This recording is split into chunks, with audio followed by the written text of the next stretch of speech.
श्री गुरुचरित्र कथासार अध्याय 48. श्री गुरूंच्या कृपा प्रसादाने उदंड पीक आले. या अध्यायाचे नित्यश्रवण अथवा वाचन केल्यास धनधान्याची समृद्धी येईल, शेती व्यवसायात यश मिळेल. चला तर अशा या मंगलाध्यायाला सुरुवात करूया. श्री गणेशाय नमः. सिद्धांनी नामधारकांना श्री गुरूंची आणखी एक लीला सांगितली. ते म्हणाले, श्री गुरु रोज सकाळी संगमावर अनुष्ठानासाठी जात असत. त्यांच्या जाण्या येण्याच्या मार्गावर एका गृहस्थांचे शेत होते. श्री गुरूंना पाहताच ते हातातले काम टाकून धावत यायचे आणि त्यांना साष्टांग वंदन करून पुन्हा शेतात जायचे. मध्यान्हसमयी श्री गुरु मठात परतायचे तेव्हाही ते त्यांना सन्मुख जाऊन वंदन करायचे. श्री गुरु त्यांच्याशी कधीच बोलत नसत. अशा प्रकारे हा नमस्काराचा क्रम अनेक दिवस चालू होता. एके दिवशी श्री गुरु त्या गृहस्थांना म्हणाले, तुम्ही मला रोज नमस्कार करता, तुमच्या मनात काय इच्छा आहे? ते म्हणाले, देवा, या माझ्या शेतात उदंड पीक यावे अशी इच्छा आहे. श्री गुरु म्हणाले, आता शेतात काय पेरले आहे? ते म्हणाले, झोंधळे पेरले आहेत आणि तुमच्या दर्शनाने पीक चांगले येईल असेही वाटत आहे. काही दिवसांनी कणसे येतील. तुम्ही माझ्या शेतावर कृपादृष्टी टाकावी अशी प्रार्थना आहे. श्री गुरु म्हणाले, माझ्या बोलण्यावर तुमचा विश्वास आहे आणि मी जे सांगीन ते तुम्ही दृढ भावाने कराल. ते म्हणाले, तुमचे वचन मला प्रमाण आहे. तुमचा शब्द मी कधीच मोडणार नाही. श्री गुरु म्हणाले, ठीक आहे, आता सांगतो तसे करा. मी संगमावरून परत येईपर्यंत मध्यान्ह होईल. तोपर्यंत उभे असलेले हे सर्व पीक कापून टाका. त्यांनी ते मान्य केले. श्री गुरुही अनुष्ठानासाठी संगमावर निघून गेले. त्यानंतर ते गृहस्थ त्वरेने गावात गेले आणि तेथील अधिकाऱ्याला भेटून म्हणाले, मला शेत कापण्याची परवानगी द्यावी. मी शेतसारा म्हणून गतवर्षाप्रमाणेच धान्य देईल. तो म्हणाला, अवेळी परवानगी कशी देणार? तुमच्या शेतात वेळेआधीच जास्त पीक आले आहे काय? त्या समयी त्यांच्याकडे त्यांच्याशी वाद घालायला वेळच नव्हता. त्यांनी गतवर्षापेक्षा दुप्पट सारा भरीन.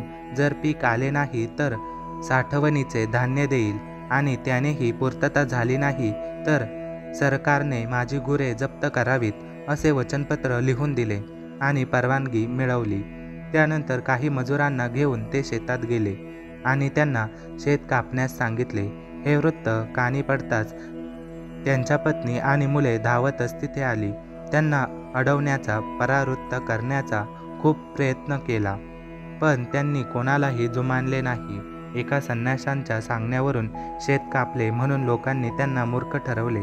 त्यांना प्रतिबंध करण्यासाठी काहींनी ग्राम अधिकाऱ्यांची भेट घेतली.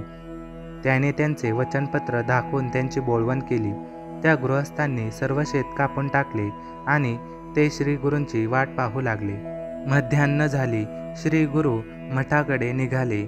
त्या गृहस्थांनी त्यांना कापलेले शेत दाखवले तेव्हा ते म्हणाले, अहो, हे तुम्ही काय केलेत? मी तुम्हाला तसे विनोदाने म्हटले होते. ते म्हणाले, स्वामी, मी तुमचे वचन पाळले, बाकी मला काही माहीत नाही. ते ऐकून श्री गुरु म्हणाले, धन्य तुमचा निर्धार. या श्रद्धेचे तुम्हाला फार मोठे फळ मिळेल. आता चिंता करू नका. ते गृहस्थ घरी गेले तेव्हा त्यांच्या पत्नी व मुले अक्षरशः रडत होती आणि लोक त्यांचे सांत्वन करत होते. तेव्हा त्या गृहस्थांनी जो गुरूंवर विश्वास ठेवून त्यांच्या आज्ञेनुसार वागतो त्याच्या बाबतीत हानी संभवतच नाही. आपल्याला सहस्त्रपटीत लाभ होईल. या माझ्या बोलण्यावर तुम्ही विश्वास ठेवा असे सांगून आपल्या कुटुंबियांना शांत केले.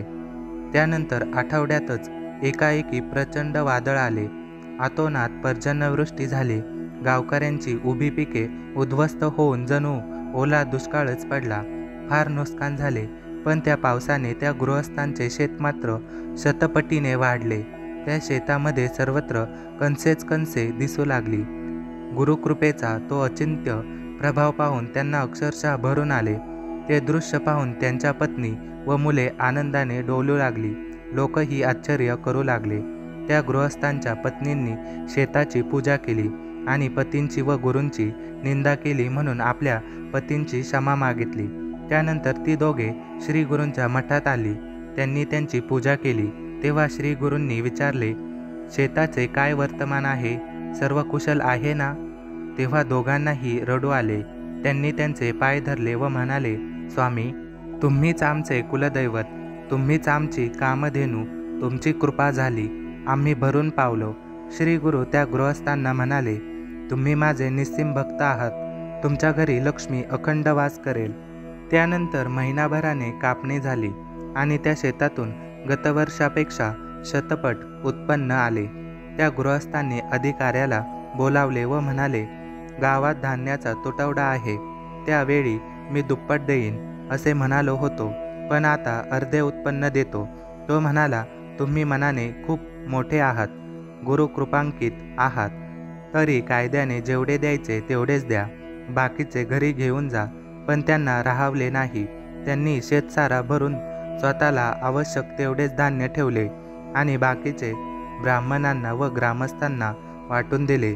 सिद्ध म्हणाले, नामधारक गुरुवचन किती अमोघ असते पाहिलेत, म्हणून कधीही त्यांची अवज्ञा करू नये. गुरूंच्या वचनांचे तंतोतंत पालन करणे हाच शिष्याचा धर्म, हेच आद्य कर्तव्य. अशा प्रकारे श्री गुरुचरित्र कथासार यातील अध्याय 48 समाप्त होत आहे. धन्यवाद.